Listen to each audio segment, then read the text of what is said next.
ఓ సుజాత, ఏమొచ్చిందా నీకు? అల్లం చాయ్ ఏమంటే అటే వీక్ను రైట్ రా. అత్తమ్మ అవుతుంది అత్తమ్మ, ఇప్పుడే అల్లం దంచేసిన చాయ్లకి మరుగుతుంది, అవుతుంది తీసుకొస్తా.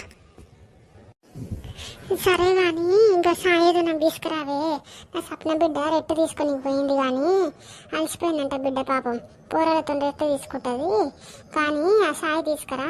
నాకు పొద్దున తిన్న 10 ఇడ్లీలు అరిగిపోయినాయి, లోపల కడుపులు అంతటా అవుతుంది. మొన్న మీ అమ్మ మురుకులు అప్పాలు పంపించింది కానీ అవి వేసుకొని తింటా సాయిలకి, అప్పుడు మంచిగా సెట్ అవుతుంది లోపల. మధ్యాహ్నంకి మన తింటా కానీ.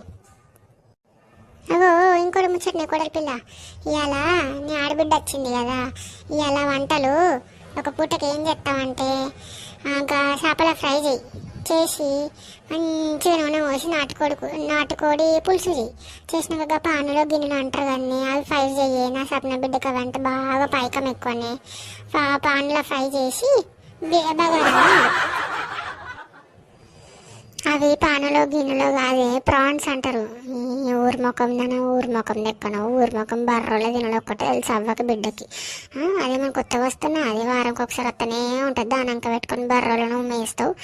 పొద్దున్నే 10 ఇడ్లీలు వేసుకున్నావు కడుపులో, అవంటే అరిగిపోయినాడు. దీని కడుపులో ఎటు లోటలో ఎటు అవుతుందంటే లోట. నా పిల్లల కోసం పంపిస్తాం మురుకులు అప్పాలు. ఎద్దు తిన్నట్టు నువ్వే తింటావు, బర్రోలు కలిసి అడ్డంగా వంటావు ఇంట్లో. మెయ్యాలి పుట్టవాళ్ళగా మెయ్యాలి. మళ్ళీ నేనేం తినలే